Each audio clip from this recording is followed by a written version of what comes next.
ஓம் சாந்தி. அம்ருத் வேலா யோகா கிளாஸில் இது 6வது கிளாஸு, 6th டே. யுகாந்தர் கா துவார் அம்ருத் வேலா பார்ட் 6. தூக்கத்தின் சங்கிலி. அந்த தூக்கத்தின் சங்கிலியிலேருந்து நம்மளை விடுதலை பண்ணணும். தூக்கம் வெறும் உடலுக்கான தூக்கம் மட்டுமல்ல, ஆலஸ் அல்பேலாப்பன் சோம்பேறித்தனத்துக்கான தூக்கம், அக்ஞானத்தாவின் தூக்கம், மயக்கங்கிற தூக்கம், டிஜிட்டலாக நம்மளை அக்குப்பைன்னு வச்சுக்கிற தூக்கம், விஸ்தாரத்தின் தூக்கம், விகாரத்தின் தூக்கம், துக்கத்தின் தூக்கம், கவலையின் தூக்கம், போக விலாஸ் காம விகாரத்தின் தூக்கம். ஸோ இந்த மாதிரி இதில் தவ பலத்தின் மூலியமாக நம்மளை என்ன ஸ்ட்ராங் ஆக்கிக்கணும். இந்த சோம்பேறித்தனம், அலட்சியத்தன்மை அப்படிங்கிற அந்த குகையிலேருந்து நம்மளை வெளியே கொண்டு வரணும். அதுக்கு என்ன பண்ணும்? தவங்கிற அந்த நெருப்பை அதை அதிகப்படுத்தணும், அதை எரிக்கணும். அது மூலயமா நம்மளை நிலையாக வச்சுக்கணும். இப்போ அந்த சோம்பேறித்தனங்கிற அந்த போர்வையை போர்த்துட்டு நல்லா தூங்குறோம். ஸோ அதுலேருந்து வெளியே வரணும். இப்போ நம்ம எந்த பெட்ஷீட் நம்ம போத்திக்கிறோமோ அது இறப்புக்கான செய்தி. அப்போ அந்த இதை கிழிச்சு போட்டுருங்க. எவ்வளோ அந்த பெட்ஷீட் நிறையா போத்திக்கிறீங்களோ அவ்வளோ தூங்கணும்னு விருப்பம் வரும். ஏன்னா வெளியில் உள்ள டெம்பரேச்சர் கம்மியாக இருக்குது, உள்ளார போர்வை போத்தினதுக்கப்புறம் டெம்பரேச்சர் உள்ளார அதிகமாக இருக்குது. ஸோ நிறையா உள்ளார நல்ல டெம்பரேச்சர் இருக்குனால ஒரு கம்ஃபர்ட்டாக இருக்குது, வெளியே அன்கம்ஃபர்டபுளாக இருக்குது. அன்கம்ஃபர்டபுள் ஜோனில் யாரும் வர விரும்பலை. ஸோ அதனால் நீங்கள் என்ன போத்திக்கிறீங்களோ போர்வை அதுவும் ரொம்ப மெல்லிசாக இருந்தால் நல்லாயிருக்கும். இல்லை போத்தாமலே படுத்தாலும் ரொம்ப நல்லது. ஸோ அந்த மாதிரி அந்த ஆலஸ் அல்வேலாப்பன்கிற அந்த போர்வையை கிழிச்சு தூக்கி போட்டுருங்க. அந்த தூக்கத்துக்கு இப்போ நோ சொல்லிவிடுங்க. இது விழிப்புணர்வுக்கான சமயம். இப்போ பரமாத்மா நமக்காக வெயிட் பண்ணிகிட்ருக்காரு. அந்த நேரத்தில் தூங்குறது என்ன சொல்கிறது? அது அவர் அவமானப்படுத்துகிற மாதிரி ஆகிடும். ஸோ அதனால் அந்த தூங்கும்போது நல்ல சுகமான கனவு வருது. ஆனால் அது நமக்கு விஷம். அந்த விஷத்தை குடிக்கிறதுக்கு நோன்னு சொல்லுங்கள். அதெல்லாம் பொய்யானது. அது பொய்யான சொர்க்கத்துக்கு பக்கம்தான் கூட்டிகிட்டு போகுது. அதனால் நீங்கள் ஆன்மீக போர் வீரர். இப்போ நீங்கள் கர்ஜிக்கணும் சிங்கம் மாதிரி. அஞ்ஞானத்தை நோக்கி சண்டை, நம்ம சன்ஸ்காரத்தை நோக்கி நம்ம அப்போஸ் பண்ணணும். அதனால் இப்போ தூங்காதீங்க, இப்போ படுத்தே கிடக்காதீங்க, எந்திரிங்க.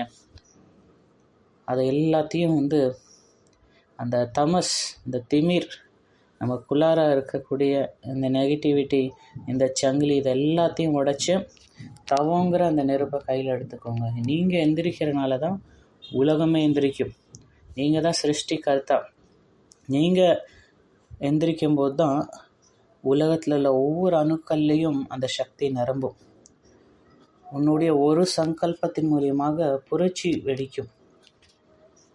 அதனால் உங்களுடைய சங்கல்பம், உங்களுடைய யோகம், உங்களுடைய கவனம் இந்த பூமியோட டைரக்ஷனையே மாற்ற முடியும். ஸோ அதனால் தபஸ்வி, எந்திரி. நீ எந்திரிச்சாதான் இந்த உலகத்துக்கு ஒரு அலங்காரம். நீ எந்திரிச்சாதான் நிறையா பேரோட பாக்கியத்தை உருவாக்க முடியும். அதனால் ஒவ்வொரு பகலும் நமக்கு ஒரு ஆப்பர்ச்சுனிட்டி கொண்டு வருது. நம்மளுடைய பகல் இந்த உலகத்துக்கு பகல். நேற்று உள்ள நிராஷா, நேற்று உள்ள துக்கம், நேற்று உள்ள சோகம், நேற்று எதெல்லாம் நடந்ததோ அது முடிஞ்சு போச்சு. இன்றைக்கி ஒரு புது ஆப்பர்ச்சுனிட்டி, ஒரு புது சங்கல்பம் பண்ணும். நான் மீண்டும் இப்போ அந்த பயணத்தை ஸ்டார்ட் பண்ணுறேன். அமிர்த வேலை உன்னை கூப்பிடுது. அதனால் இப்போ நீ நிற்காத, குனிஞ்சு போகாத நிராதார் ஆயிடும். ஸோ இந்த உலகத்திலே அதிக சக்திசாலி யாருன்னா யார் தனியாக நிற்க முடியுமோ.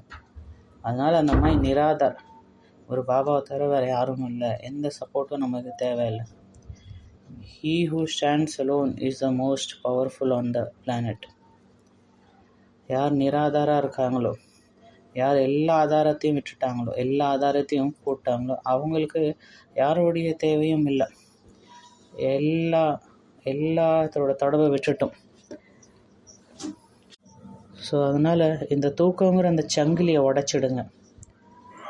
ஒரு முன்னாடி போய்கிட்டே இருங்க. அந்த அந்த ஆல சல்வேல் அப்பன்கிற போர்வையை கிழிச்சு போட்டுருங்க. ஒவ்வொரு நாள் 2லேருந்து 5 மணி வரைக்கும் சக்திசாலியான அந்த 3 மணி நேரம், ஒவ்வொரு நாள் இந்த 3 மணி நேரத்துக்கான தபஸ்யா ஒரு சக்திசாலி வாழ்க்கைக்கான அஸ்திவாரம். இது வரைக்கும் எதெல்லாம் பண்ணீங்களோ, இது வரைக்கும் பண்ண அமிர்த வேலாவும் டைம் வேஸ்ட் தான். ஏன்னா தூக்கத்தில் தான் அமிர்த வேலை போயிட்டு இருந்தது. இப்போ விழிப்புணர்வு அடைகிறதுக்கான நேரம். ஏன்னா எப்பயுமே அந்த விழிப்புணர்வாக இருக்கிறது தான் உன்னுடைய தர்மம். ஜாகரண்டா உன்னுடைய தர்மம், அதுதான் உன்னுடைய கர்மம், அதுதான் உன்னுடைய பழக்க வழக்கங்கள். சதா அந்த ஜாகிரத் ஸ்திதியில் இருக்கணும். ஒரு செகண்ட் கூட நம்ம அந்த மயக்கத்தில் போயிடக்கூடாது. அப்போ அந்த செகண்ட் என்ன ஆகுது, அந்த செகண்டில் ஏதோ ஒரு தவறு பண்ணிடுறோம். அதுக்கப்புறம் முழு நாளும் நம்ம பச்சாத்தாபப்பட வேண்டியதாக இருக்குது. ஸோ அதனால் சதா விழிப்புணர்வோட ஜாகரண்டா என்னுடைய தர்மம், அதான் என்னுடைய புது ரிலீஜன், நியூ ரிலீஜன். சதா அலர்ட்டாக இருக்கணும், ஸ்டே அலர்ட், அந்த கான்ஷியஸில் இருக்கணும். அதுதான் என்னுடைய புது தர்மம், நியூ ரிலீஜன். எந்திரிச்சிரு, அதுதான் உன்னுடைய தர்மம். இப்போ பாபா சொல்கிறாரு மன்மனா பாபா, இதுதான் சமாதி. மண்பனா ஆயிடுங்க, இதுதான் என்னுடைய குணம், இதுதான் யோகி வாழ்க்கை. இதை நம்ம கன்சிஸ்டண்ட்டாக மாற்றணும். அமிர்த வேலை ஒரு நாளுக்கான இல்லை, டெய்லி 3 மணி நேரம் அந்த இதை சக்திசாலி பண்ணணும். இதை ஒரு பர்மனன்ட் ப்ரோக்ராமாக மாற்றிடுங்க, கண்டிஷனிங் ஆக்கிடுங்க. உங்கள் பிரெயினில் அதை பதிய வச்சுருங்க. Consistency is the key. அதை டெய்லி நம்ம பண்ணிக்கிட்டே இருக்கணும், நிரந்தரமாக பண்ணிக்கிட்டே இருக்கணும். நிராகார் தேஜோமையான அந்த பரமாத்மா, அவர் அவ்வளோ தூய்மையாக இருக்கார். அந்த அதிகாலை நேரத்தில் அவரை நினைக்கும்போது, அந்த சத்தியமானவரை அதிகாலையில் நினைக்கும்போது, இன்னைக்கு முரளி கூட சத்தியத்தின் மேலே தான் இருந்தது. ஸோ ஏர்போர்ட்டில் பார்த்திங்கன்னா அந்த பேகேஜ் பெல்ட் இருக்கும், அங்கே வெயிட் பண்ணுவாங்க தன்னோட லக்கேஜுக்காக. ஸோ ஏர்போர்ட்டில் அந்த மாதிரி லக்கேஜ் இது ஒன்று இருக்கும், அது அப்படியே சுற்றிக்கிட்டே இருக்கும் அந்த மிஷின், அதில் உங்கள் லக்கேஜ்லாம் வரும். அப்போ நீங்கள் உங்களை செக் பண்ணி பாருங்கள், ஏன்ட்ட இப்போ என்ன லக்கேஜ் இருக்குது, சத்தியங்கிற அந்த லக்கேஜ் வச்சுருக்கேன்னா இல்லை அசத்தியம் அதெல்லாம் நிறையா இருக்கா, பொய்யானது நிறையா இருக்கா, அதை சாட்சி பாவா இருந்து பாருங்கள்.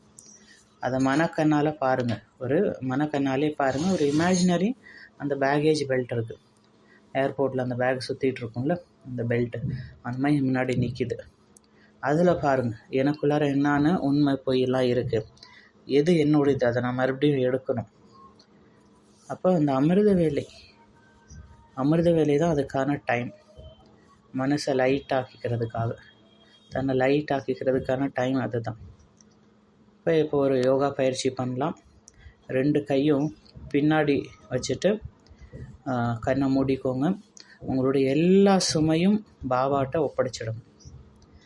எல்லா சுமை, எல்லா கவலை, எல்லா துக்கம், எல்லா கவலை, டென்ஷன், மனசு உடஞ்சி போயிருந்தா, அது யாராவது நம்மளை துக்கப்படுத்தியிருந்தா, ஏதோ ஹர்ட் ஆகிட்டீங்க, டிப்ரெஷன் ஆகிட்டீங்க, கவலையில் வந்துட்டீங்க, துக்கத்தில் வந்துட்டீங்க, விகாரம். ஸோ இது எல்லா கவலை, ஒரு பயம், பதட்டம் எல்லாத்தையும் நான் வந்து பாபா முன்னாடி சமர்ப்பணம் பண்ணுறேன். எல்லாத்தையும் பாபா கிட்ட ஒப்படைச்சிட்டேன். அந்த பொய்யான பேகை வந்து பாபாட்ட கொடுத்துட்டேன். நான் அந்த நெகட்டிவான பொய்யான பேகேஜ் அது எல்லாத்தையும் பாபாட்ட கொடுத்துட்டேன். பொய்யான முகமூடி, எல்லா பொய்யான விஷயங்கள் எல்லாத்தையும் ஒவ்வொன்றையும் பாபாட்ட கொடுத்துட்டேன். உடலில் இருக்கக்கூடிய டென்ஷன், உடலில் இருக்கக்கூடிய நோய், உடலில் இருக்கக்கூடிய அந்த ஹெவினஸ், டயர்ட்னஸ், வீக்னஸ் அது எல்லாத்தையும் பாபாட்ட கொடுத்துட்டேன். இப்போ 2 கையும் மேலே தூக்கிக்கோங்க. அப்புறம் பாருங்கள், அமிர்த வேலையில் ஃபீல் பண்ணுங்கள். அமிர்த வேலையில் நான் பகவானுடைய சக்தியை கேட்ச் பண்ணுறேன், பகவானோட வரதானத்தை கேட்ச் பண்ணுறேன். ஸோ அந்த வரதானங்களின் மழை பெய்யுது. அந்த பரமாத்மா வரதானோட மழை பெஞ்சிட்டே இருக்குது. அதை நான் அப்படியே ஃபீல் பண்ணுறேன். நல்லா ஒவ்வொரு வரதானமும் எனக்குள்ளார ஆள் மனசில் போய் பதியுது. அது என்னுடைய வாழ்க்கையாக மாறிட்டு போகுது ஒவ்வொரு வரதானமும். இப்போ உங்கள் 2 கையும் உங்கள் நெஞ்சில் வச்சுக்கோங்க. தேங்க்ஸ் முத்ரால 2 கையும் ஒன்றா வச்சுட்டு பாபாவுக்கு தேங்க்ஸ் மனசால். என்னுடைய எல்லா விஷயத்தையும் சரி பண்ணதுக்கு தேங்க்ஸ். யார் வந்து என்னை பற்றி குறை சொல்கிறாங்களோ அவங்க என்னுடைய எதிரி கிடையாது, அவங்க வந்து என்னுடைய ஃப்ரெண்டு. ஸோ இந்த குரூப்புக்காக தேங்க்ஸ், இந்த கிளாஸ்க்காக தேங்க்ஸு, இந்த சங்கடனுக்காக தேங்க்ஸ், இந்த இயற்கைக்காக தேங்க்ஸ், இந்த புது சங்கல்பத்துக்காக தேங்க்ஸ், இந்த புது ஸ்டார்ட், ஒரு புது வாழ்க்கைக்காக தேங்க்ஸ், ஒரு புது தேடல், இந்த சர்ச் ஃபார் த டிவைன், எல்லாத்துக்காகவும் எல்லாம் கொடுத்ததுக்காக தேங்க்ஸ் அப்படின்னு மனசால நம்ம வந்து பாபாவுக்கு ஒரு நன்றி சொல்லலாம். முன்னாடி அதை ஸோ இப்போ பாபாட்டேருந்து அப்படியே மேலேருந்து சக்தி வாங்கி உங்கள் 2 கையை அப்படியே கீழே கொண்டு வந்து அப்படியே ஃபீல் பண்ணுங்க. பாபாவுடைய சக்தி என் மூலியமாக, இந்த கைகள் மூலியமாக உலகத்தில் உள்ள எல்லா ஆத்மாக்களுக்கும் போகுது. அதை வந்து நல்லா ஃபீல் பண்ணணும். இன்னைக்கு உள்ள அவ்வியக்த வகையில் கூட பாபா என்ன சொல்கிறாரு, உலகத்தில் உள்ள எல்லா ஆத்மாக்களும் துக்கமாக இருக்காங்க, கவலையாக இருக்காங்க, அவங்களோட சிறகுகள் வந்து வெட்டப்பட்டிருக்கு, அவங்களுக்கு ஊக்க உற்சாகம் கொடுங்க, சிறகு கொடுங்க, அவங்களுக்கு வந்து சக்தி கொடுங்க. நீங்கள் வந்து கருணை உள்ளவங்க, இப்போ அவங்களுக்கு சக்தி கொடுங்க, அவங்க மேலே கருணை காட்டுங்க அப்படின்னு பாபா மேலேருந்து சொல்கிறார். ஸோ அதை வந்து நல்லா ஃபீல் பண்ணும். அதனால இன்னைக்கு வந்து 6வது நாள், அமிர்த வேலைக்கான சமயம், அமிர்த அடைவதற்கான சமயம். பல வருஷங்களா ரிஷி முனிகள் வந்து இதை சொல்லிட்டு வராங்க. அது வந்து இருட்டிலேருந்து பிரகாசத்தை கூட்டிட்டு போறதுக்கான நேரம், அசத்தியத்திலேருந்து சத்தியத்துக்கு கூட்டிட்டு போங்க கடவுளே அப்படின்னு அவங்க சொல்றாங்க. மரணத்திலேருந்து மரணம் இல்லாத வாழ் கூட்டிட்டு போங்க அப்படின்னு ரிஷி முனிகள் வந்து பாடுறாங்க. ஸோ அமிர்த வேலை நம்ம அந்த வரதானம் வாங்கலைன்னா அப்புறம் முழு நாளும் ரொம்ப கஷ்டப்பட வேண்டியதாக இருக்கும். ஸோ நம்ம என்ன பண்ணுவோம், இப்போ வந்து செலவு பண்ணும், அமிர்த வேலை வாங்கணும். ஸோ அமிர்த வேலை நீங்கள் வரதானம் வாங்கலைன்னா அப்போ முழு நாளும் ரொம்ப கஷ்டப்பட வேண்டியதாக இருக்கும், நிறையா செலவு பண்ணுற மாதிரி இருக்கும். இப்போ அமிர்த வேலை வரதானம் வாங்கிட்டிங்கன்னா முழு நாள் அந்த கஷ்டப்படுறதுலேருந்து விடுபட்டுருவீங்க, நிறைய செலவு பண்ணவும் அவசியம் இல்லை. ஸோ அமிர்த வேலைன்னா அமர் ஆகிறதுக்கான நேரம், அமிர்தம் குடிக்கிறதுக்கான நேரம், கஷ்டத்துலேருந்து விடுபடுறதுக்கான நேரம், நிறைய செலவு, எக்ஸ்ட்ரா எனர்ஜி இதெல்லாத்துலேருந்தும் வேஸ்ட் பண்ணுறதுக்கான நேரம். சிக்கந்தர் எப்போ இறந்தாரோ, த கிரேட் அலெக்சாண்டர், அவர் எப்போ இறந்தார், பிஃபோர் கிறிஸ்ட் வந்து 10 ஜூன் கிட்ட அந்த மாதிரி, பேபிலான்கிற அந்த இடத்துல பாதி உலகத்தை ஜெயிச்சிட்டார் அவர். அவங்கள வந்து தேவபுத்திரன் சொல்லப்பட்டது. திடீர்னு இறந்துட்டார் அவர். ஏன், என்ன காரணம்னு தெரியல. 12 நாள் அவருக்கு ஜுரமாக இருந்தது. சில பேர் சொன்னாங்க வைரல் ஃபீவர் இருந்தது, சில பேர் சொல்கிறாங்க ஜிபிஎஸ்ன்னு ஏதோ ஒரு நோய் இருந்தது, சில பேர் சொல்கிறாங்க அவங்களுக்கு ஏதோ விஷம் கொடுத்தாங்கன்னு. ஒவ்வொருத்தவங்க ஒவ்வொரு காரணம் சொல்கிறாங்க. எதாக இருந்தாலும் இறந்தார். பாரதத்துலேருந்து திரும்பி போகும்போது நடுவழியில் இறந்துட்டார். அவருக்கு வந்து 3 ஆசை இருந்ததுதான் இறக்கும்போது. ஒரு ஆசை வந்து ரொம்ப வித்தியாசமான ஆசையாக இருந்தது. ஃபஸ்ட்டு ஆசை என்னென்னா, அவருடைய அந்த டெட் பாடியை வந்து அவங்க டாக்டர்ஸ் தான் வந்து கேரி பண்ணோம், தூக்கிட்டு போகணும் அப்படின்னு. ரெண்டாவது என்னென்னா, அவருடைய எல்லா சொத்து, காசு, பணம் இதெல்லாம் இருக்கும், அது எல்லாத்தையும் ரோட்டில் தூக்கி போட்டுருங்க அப்படின்னு சொன்னாராம். அடுத்து 3வது என்னென்னா, இறக்கும்போது அவரோட கை வந்து அந்த இதை பாடையில் தூக்கிட்டு போவாங்களோ அதுலேருந்து அந்த கை வந்து வெளியே இருக்கணுமா. ஸோ அந்த மாதிரி வைக்கணும் அப்படின்னு சொன்னாங்க. ஏன்னா மக்களுக்கு தெரியணுமா அவர் கை காலியாக இருந்ததுன்னு.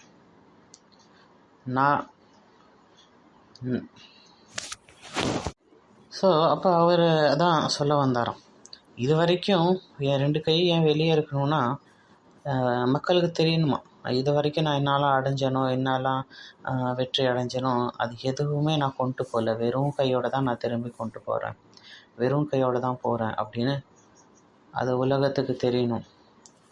அப்போ ஆனால் நம்ம இப்போ இந்த உலகத்துலேருந்து போகும்போது எப்படி இருக்கும், ஒன்று நம்மளோட கை பகவானோட கையில் இருக்கும், அப்புறம் வரதானங்களால் நிரம்பி இருக்கணும். ஸோ அதனால் இன்றைக்கான வரதானம் அமர் பவ. ஸோ அது இன்றைக்குள்ள வரதானம். சிக்கந்தர் போயிட்டார், இந்த உலகத்துக்கு சொல்லிட்டு போனார், நான் எதெல்லாம் அடைஞ்சனோ, எதுக்காக நாட்டை பிடிக்க எவ்வளோ ஓடணும், இதெல்லாம் பண்ணணும், அதெல்லாம் வேஸ்ட்டாக தான் இருந்தது, எல்லாமே வேஸ்ட்டு தான். முழு வாழ்க்கையும் இங்கே அங்கே ஓடிக்கிட்டே இருந்தால் அது எதுவுமே பயனில்லை, வேஸ்ட்டு தான். முழு உலகத்தை ஜெயிக்கலான்னு பார்த்தேன், ஆனால் ஜெயிக்க முடியல. அமிர்த வேலை அந்த நேரம் நம்ம வந்து நம்மளே நிரப்பிக்க முடியும், நம்மளை சார்ஜ் பண்ணிக்க முடியும், நம்மளை விழிப்புணர்வு கொண்டு வர முடியும். நம்ம பகவான்கிட்டேருந்து என்னென்ன கிடைக்கிதோ அவர் 50 விஷயம் சொல்லுங்கள், பகவானோட சக்தி கிடைக்கிது. அமிர்த வேலை அவருடைய டச் கிடைக்கிது. என்னென்னலாம் கிடைக்கிது, ஒரு 50 விஷயம் சொல்லுங்கள். அமிர்த வேலை பகவானோட திருஷ்டி கிடைக்கிது, அவருடைய வரதானம் கிடைக்கிது, அவருடைய அந்த டச், அந்த நம்ம கண்ணால் பார்க்க முடியாத ஒரு இன்விசிபிள் டச் வந்து கிடைக்கிது. ஸோ பகவானுடைய ஆசீர்வாதம் கிடைக்கிது, வரதானம் கிடைக்கிது, அன்பு கிடைக்கிது, பால்னா கிடைக்கிது. ஆசீர்வாதம், அவரோட மடி, அவருடைய பால்னை, அவருடைய நினைவு, அவருடைய வரதானம், அவருடைய கை, வரதானி கைகள், அவருடைய கஜானாக்கள், அவருடைய ஹேண்ட்ஷேக், ஹலோ நான் தான் கடவுள், எப்படி இருக்கீங்க அப்படின்னு பாபா வந்து அமிர்த வேலையில் நம்மள்ட்ட ஹேண்ட்ஷேக் பண்ணுறாரு, கை கொடுக்குறாரு. ஹலோ நான் தான் சிவ பாபா, எப்படி இருக்கீங்க அப்படின்னு பாபா கை கொடுக்குறாரு அவள்கிட்ட. அதிகாலை நேரத்தில் நமக்கு வந்து ஹேண்ட்ஷேக் பண்ணுறாரு, எல்லாம் நல்லா இருக்கா அப்படின்னு.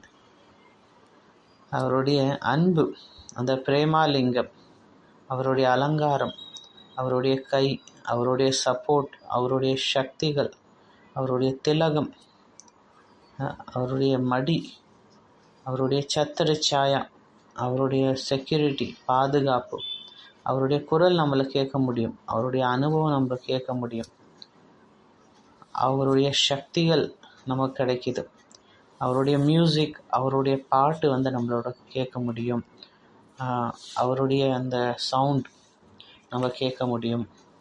வேறு அவர் நமக்கு கத்தி கொடுக்குறாரு, அவர் நம்மளுக்கு ரொம்ப ஷார்ப்பான நைஃப் கொடுக்குறாரு, அந்த கத்தி தராரு.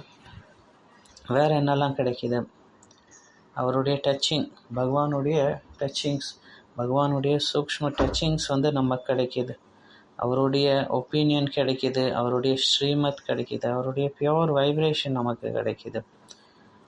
அவர் வந்து அந்த பிரகாஷ், அவர் நூறாக இருக்கார், அந்த பியோர் வைப்ரேஷன் கிடைக்குது. எல்லா சம்பந்தங்களின் சுகம் நமக்கு கிடைக்கிது. லைட்னஸ் ஃபீல் ஆகுது. ஹீலிங் பவர் கிடைக்கிது. அந்த நேரத்தில் மேஜிக் கிடைக்கிது. அமிர்த வேளையில் மேஜிக் நடக்குது. பாபாவோட மேஜிக் நடக்குது. அந்த டயத்தில் ஆத்மா பறக்க முடியுது. எல்லா சுமையும் குறைஞ்சி போயிடுது. அமிர்த வேளை பாபா நமக்கு ஆன்மீக குறியல் பண்ண வைக்கிறார்.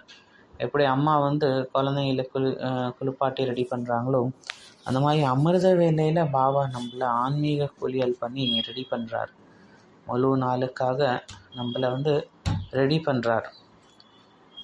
நம்ம எப்படி உலகத்தில் பாருங்கள், அந்த சின்ன குழந்தைய காலில் போட்டு அம்மா குளிப்பாட்டுவாங்க. அந்த மாதிரி ஃபிசியோதெரப்பி பாபா பண்ணுறாரு. நமக்கு அவர் மசாஜ் பண்ணுறாரு. காலையிலே டோஸ் கொடுக்குறாரு. இன்ஜெக்ஷன், டேப்லெட்டு, டானிக்கு, அப்புறம் விட்டமின் B1, B12, B3, அப்புறம் கஷாயம், இதெல்லாமே அந்த டயத்தில் கொடுத்துக்கிட்டே இருக்கார். புது சக்தி, புது எண்ணங்கள், புது ஐடியாஸ், புது க்ரியேட்டிவிட்டி, புது கிரணங்கள் எல்லாமே புதுசாக ஃப்ரெஷ்ஷாக காலைல கிடைக்கிது. கம்பைன்ட் ரூபத்தில் இருக்கிறதுக்கான அனுபவம் கிடைக்கிது. புது ஊக்க உற்சாகம், புது ஹோப். ஏதோ துக்கம் ஆகிட்டோம், ஏதோ மனசு உடஞ்சி போயிட்டோம், யாரோ ஏதோ சொல்லிட்டாங்க, நான் துக்கம் ஆகிட்டேன், ஏதோ ஒரு சுச்சுவேஷன் நடந்தது, இல்லை நான் ஏதோ தப்பு பண்ணிவிட்டேன், அதை செய்யக்கூடாது, ஆனால் செஞ்சிட்டேன், இப்போ என்ன பண்ணுறது, அது எப்படியோ தெரியாமல் ஆயிடுச்சு, ஏதோ ஒரு பழைய சம்ஸ்காரம் வந்துருச்சு, ஏதோ ஒரு எக்ஸைட்மெண்ட் வந்துருச்சு, அதுக்கு அது நான் செய்யக்கூடாதுன்னு தான் நினச்சேன், நானே அதுக்கு அகெயின்ஸ்டாக இருந்தேன், ஆனால் ஏதோ சம்ஸ்காரத்துக்கு வசப்பட்டு அதை செஞ்சுட்டேன். அது அந்த எக்ஸைட்மெண்ட், மூமெண்ட் ஆஃப் எக்ஸைட்மெண்ட்டில் அதை செஞ்சுட்டேன். திடீர்னு ஒரு அகங்காரம் வந்துடுச்சு. Pride head of fall. எனக்குள்ளார அகங்காரம் இல்லைன்னு நினச்சேன். எனக்குள்ளார அகங்காரமே கிடையாது, ஆனால் எப்படி வந்தது அகங்காரம், எங்கேருந்து வந்தது எனக்கே புரிய மாட்டேங்குது அப்படின்னு நினைக்கிறோம். எங்கேருந்து வந்தது இது? ஸோ அமிர்த வேலை நம்மளுடைய ஒரிஜினல் ஸ்வரூபத்தில் இருக்கும். அங்கேருந்து நம்ம முழு நாள் என்னெல்லாம் வேஷம் போடுறோமோ, என்னெல்லாம் முகமூடி போடுறோமோ, அதை நம்மளால் பார்க்க முடியுது. இப்போ தான் அதெல்லாம் நான் கிடையாது, எனக்கு தெரியும் நான் யாருன்னு. ஆனால் மக்கள் என்னை அந்த ரூபத்தில், அந்த கோவப்பட்டதோ இல்லை அந்த அகங்காரத்தில் பார்த்துட்டு இவர் இப்படி தானே அவங்க நினைக்க ஆரம்பிச்சிட்டாங்க. ஆனால் நான் அது கிடையாது. நான் அமிர்த வேலை புது ஜென்மம் கிடைக்கிது, புது வாழ்க்கை கிடைக்கிது, மறுபடியும் ஒரு ஜாகரன் கிடைக்கிது. புது வாழ்க்கை, புது ஜென்மம், புது பிறப்பு. இந்த காரியம் எல்லாம் எப்போ நடக்குது? இது அந்த அமிர்த வேலை டயத்தில் மட்டும், அந்த 3 மணி நேரத்தில் தான் நடக்கும். அந்த 24 மணி நேரத்தில் ஒரு 3 மணி நேரம் கூட கொடுக்க முடியாதா பகவானுக்காக? அட்லீஸ்ட் இவ்வளோனாச்சும் கொடுங்களேன் பகவானுக்காக. வேறு என்ன பாபா கேட்குறார்? நீங்கள் எனக்கு, பாபா என்ன சொல்கிறாருன்னா, நீங்கள் குழந்தைங்களே எனக்கு நீங்கள் 3 மணி நேரம் கொடுத்தீங்கன்னா, அந்த அமிர்த வேலை 3 மணி நேரம் கொடுத்தீங்கன்னா, நான் உங்களை அடுத்த 21 மணி நேரத்துக்கு ரொம்ப சக்திசாலியாக மாற்றிடுவேன் அப்படின்னு. ஸோ அமிர்த வேலை ப்ராமிஸ் எடுக்கிறதுக்கான நேரம், நம்ம சங்கல்பத்தில் சக்தி நிரப்புறதுக்கான நேரம். வாழ்க்கையில் ஏதோ ஒரு மாற்றம் கொண்டு வரணும். அது எந்த ஃபீல்டில் வேணாலும் இருக்கணும். நீங்கள் உலகத்தில் கூட பாருங்கள், எவ்வளோ மியூசிஷியன் இருக்காங்க, சிங்கர்ஸ் இருக்காங்க, எவ்வளோ க்ரியேட்டிவ் உள்ளவங்க இருக்காங்களோ, அவங்களுக்குலாம் எப்போ ஐடியாஸ் வருது? அதிகாலையில். ஏதோ ஒரு போயம் எழுதணும், அவங்களுக்கு எங்கேருந்து அதெல்லாம் வருது? அதிகாலை நேரத்தில். ஏதோ ஒரு ஐடியா இருக்கலாம், எல்லா ஐடியா எப்போ வருது? அதிகாலை நேரத்தில். அப்போ தான் புது புது ஐடியாஸ் வருது. அந்த அமிர்த வேலை நேரத்தில், அதிகாலை நேரத்தில் பகவானுடைய இதே சிம்மாசனத்தில் உட்கார முடியும். நீங்கள் பாபா கூட ஆன்மீக உரையாடல் பண்ண முடியும். நம்மள்கிட்டே பேச முடியும், பாபாட்டையும் பேச முடியும். நீங்கள் உங்களையே பாருங்கள், உங்களுடைய கர்மத்தை பாருங்கள். முழு நாளும் என்னோட நடத்தை எப்படி இருந்தது? ஜெயந்தி பென் ஒரு வாட்டி சொன்னாங்க, உலகத்தில் எவ்வளோ சண்டை இருக்குது. ஸோ இப்போ உலகத்தில் இன்றைக்கி வீட்டுக்கு வீடு சண்டை. அது முக்கியமாக எதனால்? இந்த பேச்சில் வந்ததுனால தான். அதுலேயும் அந்த பேச்சோட டோன், நீங்கள் பேசுகிற டோன், அது வார்த்தை ஒரு வார்த்தையாக இருக்கலாம், ஆனால் அது எந்த டோனில் நீங்கள் சொல்கிறீங்க, அதனால தான் வந்து மேக்ஸிமம் சண்டை வந்து இன்றைக்கி வீட்டுக்கு வீடு நடந்துகிட்ருக்கு அப்படின்னு. இப்போ உதாரணத்துக்கு முன்னாடி நீங்கள் சோஃபாவில் உட்காந்துருக்கீங்க, உங்களை சொல்கிறாங்க இப்படி கீழே உட்காந்துக்கோங்கன்னு, அதில் எதுவும் பிரச்சனை இல்லை அந்த வார்த்தையில். ஆனால் அது எந்த டோனில் சொன்னீங்க அது வந்து ரொம்ப இம்பார்ட்டண்ட். என்ன மாதிரி அதை சொன்னீங்க அது ரொம்ப இம்பார்ட்டண்ட். ஸோ நம்ம எதெல்லாம் செய்கிறோமோ அதோடைய பாவம் என்ன, அதுக்கு பின்னாடி உள்ள நோக்கம் என்ன பாவனையோடு சொல்கிறோம், எந்த டோனில் சொல்கிறோம், அது வந்து ரொம்ப இம்பார்ட்டண்ட். ஸோ அதில் ரொம்ப கவனம் கொடுக்கணும். ஸோ அதனால் அமிர்த வேலை என்ன நேரம் அதை நம்ம முழு நாளும் செஞ்சு பண்ணிக்கிட்டே இருக்கணும். முழு நாளும் நம்மளே எழுப்பிக்கிட்டே இருக்கணும். தூக்கத்துக்கான நேரம் போயிடுச்சு, இப்போ எந்திரிக்கிறதுக்கான நேரம். இன்னும் எவ்வளோ தூங்குவோம், எவ்வளோ தூங்கியாச்சு. அதனால் நீங்களே தான் உங்களை எழுப்பணும். ஒன்று வந்து தூக்கத்துலேருந்து எந்திரிக்கிறது, அடுத்து வந்து சௌமானத்தின் மூலியமாக நம்மளை எழுப்புறது. எந்திரிச்ச உடனே அந்த சௌமானில் வந்துடுங்க. எந்திரிச்ச உடனே எழுதுங்க நான் யாருன்னு. உங்கள் பக்கத்துலேயே ஒரு டைரி வச்சுக்கோங்க, இல்லை ஒரு புக்கு பக்கத்தில் வச்சுக்கோங்க. எந்திரிச்ச உடனே அதை எழுதுங்க, இல்லை அதை வந்து அதில் ஒரு பேராகிராஃப் படிங்க. அதுக்கப்புறம் என்ன பண்ணணுமோ அதெல்லாம் பண்ணுங்கள். ஸோ காலையில் எந்திரிக்கும் போது, ஸோ அதனால் காலையில் எந்திரிக்கிறோம், அந்த பெட்லேருந்து பாபா ரூம் வரைக்கும் வரீங்கல்ல, இல்லை யோகாக்குன்னு நீங்கள் ஒரு ரூம் வச்சுருப்பீங்க, அங்கே வரீங்களா, அது வர வரைக்கும் என்ன பண்ணணும்? காலையில் எந்திரிப்பீங்க, ப்ரஷ் பண்ணுவீங்க, இல்லை ரெடி ஆகுவீங்க, இப்போ அதெல்லாம் மாற்றிட்டு வருவீங்களே, அது வரைக்கும் மைண்டில் ஏதோ ஒரு நல்ல சங்கல்பம் ஓடிக்கிட்டே இருக்கணும், சௌமான் ஓடிக்கிட்டே இருக்கணும், புது சங்கல்பம் மைண்ட்குள்ளார ஓடிக்கிட்டே இருக்கணும். ஸோ இப்போ வந்து லாஸ்ட்டாக இல்லை ஏதாவது வந்து சின்னதாக லைட்டாக ஸ்ட்ரெச்சிங் எக்ஸசைஸ் பண்ணிக்கோங்க, ஃப்ரெஷ் பண்ணிக்கோங்க. அதுக்கப்புறம் யோகாவில் உட்காந்திங்கன்னா நல்லாயிருக்கும். ஸோ கடைசியாக ஒரு கேள்வி எடுத்துக்கலாம். இதில் என்ன கேட்குறாங்கன்னா, பரம்தாமோட கலர் என்னது? ஸோ பரம்தாம் என்ன கலர்னு கேட்டிருக்காங்க. இப்போ பரம்தாம் வந்து பார்த்திங்கன்னா இது இந்த ஸ்தூல உலகம் மாதிரி கிடையாது, அது வந்து அவ்வியக்த லோகம். ஸோ இது எல்லாத்துக்கும் அப்பாற்பட்டது. அங்கே ஸ்பேஸ் கிடையாது, டைம் கிடையாது, கலர் கிடையாது. அந்த மாதிரி அது வந்து இது எல்லாத்துக்கும் அப்பாற்பட்ட ஒரு நிலை. நம்ம இந்த கண்ணால் எதெல்லாம் பார்க்குறோமோ அது எல்லாத்துக்கும் அப்பாற்பட்டது. ஈவன் நம்ம இந்த கண்ணால் பார்க்குறது கூட அந்த சயின்ஸில் ஸ்பெக்ட்ரம்னு சொல்லுவாங்க. அதாவது நம்ம மனிதன் கூட இந்த உலகத்தில் எவ்வளோ விஷயம் இருக்குது, அதில் ஒரு குறிப்பிட்ட விஷயந்தான் நம்ம இந்த கண்ணால் பார்க்க முடியும். நிறைய விஷயங்கள் நம்ம முன்னாடி இருக்கானா அது நம்ம பார்க்க முடியாது, ஏன்னா நம்ம கண்ணுக்கு அவ்வளோ கெப்பாசிட்டி இல்லை. அதுதான் அந்த ஸ்பெக்ட்ரம்னு சொல்லுவாங்க. அது அந்த ஸ்பெக்ட்ரத்துக்கு வெளியே இருக்குது. What is electro magnetic spectrum? So இதில் என்ன வந்துடுதுன்னா, எவ்வளோ கலர்ஸ் நம்ம பார்க்குறோமோ அது ரொம்ப கம்மியான ஒரு இது தான். அதையும் தாண்டி நிறையா கலர்ஸ் இதெல்லாம் இருக்குது. காமா ரேஸ் இருக்குது, எக்ஸ் ரேஸ் இருக்குது, ரேடியோ ரேஸ் இருக்குது. இதெல்லாம் நமக்கு தெரியல, இதெல்லாம் நம்ம கண்ணால் பார்க்க முடியாது.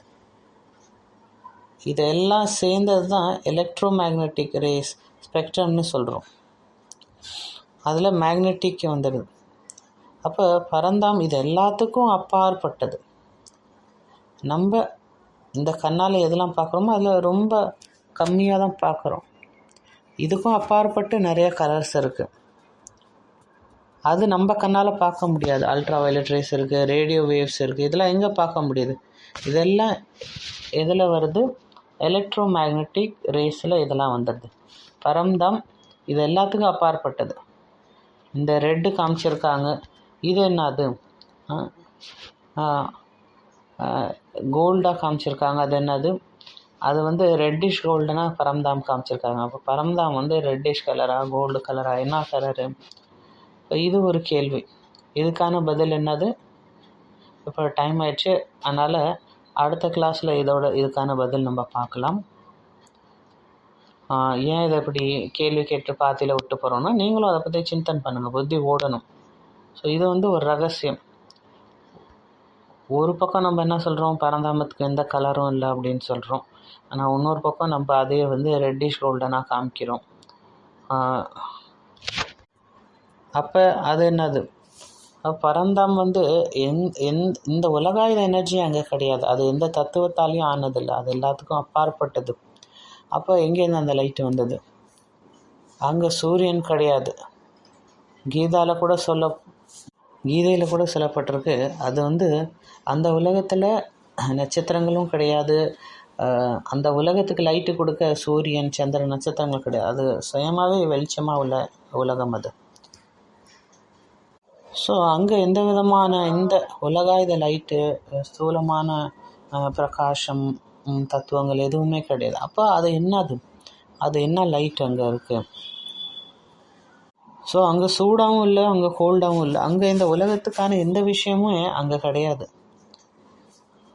ஒரு சயின்டிஸ்ட் கூட வந்தார், சிஸ்டர் கோர்ஸ் எடுக்கும்போது. அவங்கள்ட்ட கேட்காங்களா, அந்த மாதிரி நீங்கள் பறந்தாமல் இந்த மாதிரி எல்லா தத்துவத்துக்கும் அப்பாற்படுன்னு சொல்கிறீங்க, அப்போ இந்த ரெட் கலர் லைட் எங்கேருந்து அங்கே வந்தது அப்படின்னு அந்த சிஸ்டர் நம்மள்ட்ட கேட்டாங்களாம்.